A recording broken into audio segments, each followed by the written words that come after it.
Hey guys, welcome to the Liberal Hive Mind, a channel solely focused on exposing the abundant hypocrisy of the left. Okay, so we've got Alexandria Ocasio-Cortez making headlines again, and of course, as expected for all the wrong reasons. You know, there was a moment there where it seemed almost as if maybe AOC was going to start slowly coming back to the real world, to planet Earth. Well, maybe we don't want to go that far, but you know, after the 2024 election, she removed the pronouns from her X bio, and so people were thinking maybe AOC is going to stop with all the woke nonsense, or at least tone it down. But obviously that was never going to happen. The incentive just isn't there. It's not like her seat is really in jeopardy. She represents one of the wokest of woke districts and is likely to be in Congress for the next couple decades, unfortunately, consistently winning with no real challenger, probably 70-80% of the vote every single time. And so I guess there's a political calculus to this in a way. Do I do the right thing and reform, or do I just pander to the wokies who put me in my position in the first place? Well, basically I think AOC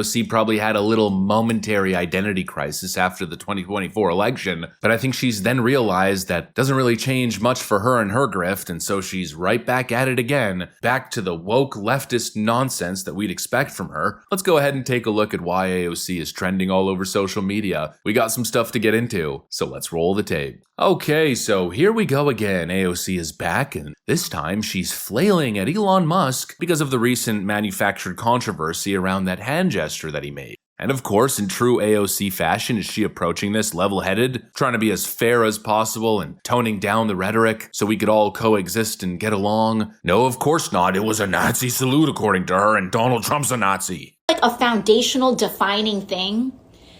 Two of probably the most foundational defining things about people may be on today, but I still am not rocking with anyone sympathetic to Nazis. And I will do that until I am 6 feet in the ground. Like, kind of foundational to me as a human being.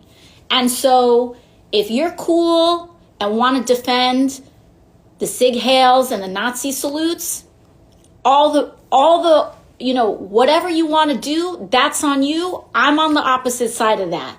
I'm not with the Nazis. How about that? I mean, but it's very important for us to assert these things, because in times like now, what people want is for all of us to just give up. Holy frickin' moly. And you know what? Let's just take a second here to appreciate the irony. AOC, who's spent years pandering to the most anti-Israel elements of her base, now wants to come after Elon Musk, a guy who has been actively supporting Israel and the Jewish community just recently in very tangible ways. Actually, let's just piggyback off this post that popped up on my timeline. I think it highlights the irony perfectly. Eli Albrecht writes on LinkedIn, "It's amazing to see the outpouring of crocodile tears for Jews after Elon Musk flailed his arms yesterday in a, quote, Nazi salute. The only problem with those crying is that we have seen your actions this past year during our darkest of times. And we also saw Elon Musk's actions this past year as well. While you were blocking arms shipment to Israel, yes, you, Chris Van Hollen, and Ben Cardin, Elon Musk was visiting Israel and meeting with the victims of October 7th. While you were embracing anti-Jewish hate groups on campus, crying when the Iron Dome was funded and calling Israel genocidal, yes, you, Alexandria Ocasio-Cortez, Elon Musk was visiting Auschwitz. While you were blocking the anti-Semitism awareness bill in Congress, yes, you, Nadler, and Schumer, Elon was wearing a hostage release dog tag and calling for the unconditional release of Israeli hostages. The funny thing about hard times is that you get to see where your true friends are and who are the ones abusing the Jewish cause for their own political gain. When I look at Elon Musk's actions, I see a true friend of the Jews. I think that's a critical strike. Hit the nail on the head as flush as you possibly can. And it's obvious that that's exactly what AOC is doing here, attempting to use Jewish plight as a means to advance her own political message and her own brand as an activist. The hypocrisy on this issue is just astounding. Alexandria Ocasio-Cortez claims that she's not rocking with anybody who's sympathetic to Nazis, but she's the exact same person who aligns herself with protesters who essentially call for the eradication of Israel. I mean, give me a frickin' break. This is Olympic-level hypocrisy. But most importantly, it's virtue signaling and a clear manipulation. Alexandria Ocasio-Cortez is again trying to cast herself as the last good person on Earth. But obviously, she isn't the last good person on Earth. She's, I'd argue, not even a good person. I'd say more of a grifter who manipulates her livestream audience and her voters into supporting Democrat policies that essentially destroy people's lives. And obviously, now that Trump's back in office, the AOC grift is back at it again, because AOC is viewing this whole thing clearly as an opportunity to put herself in the spotlight. It's another Trump era, meaning for her, from her perspective, it's another opportunity to be the main character in the activist show. And so I guess the squad is back in full force.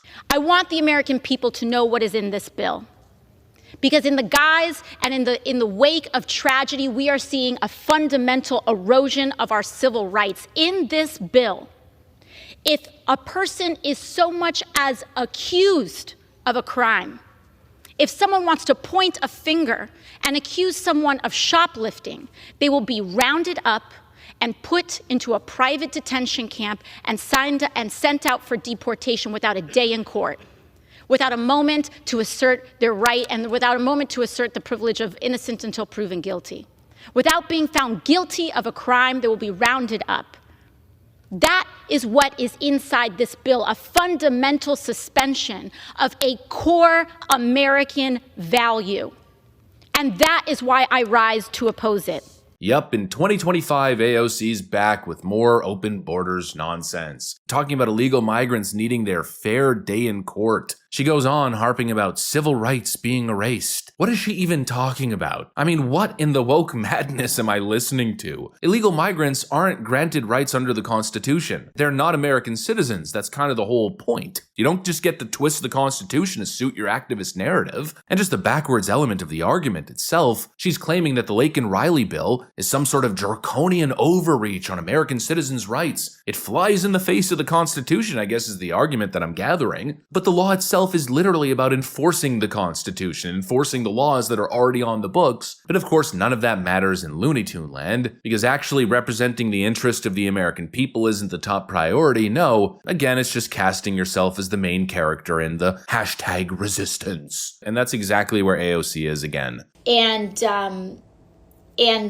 one of the most simple things that we can do is just not comply. Today, the Trump administration, and also last night, the Trump administration signed a bunch of illegal executive orders. For example, Donald Trump tried to sign an executive order to end birthright citizenship in this country, which is part of the Constitution. It is day one already trying to shred the foundational documents of American society and try to end birthright citizenship, which basically, as we know, if you are born in the United States, you are a United States citizen. That remains, that is the law, that is the Constitution.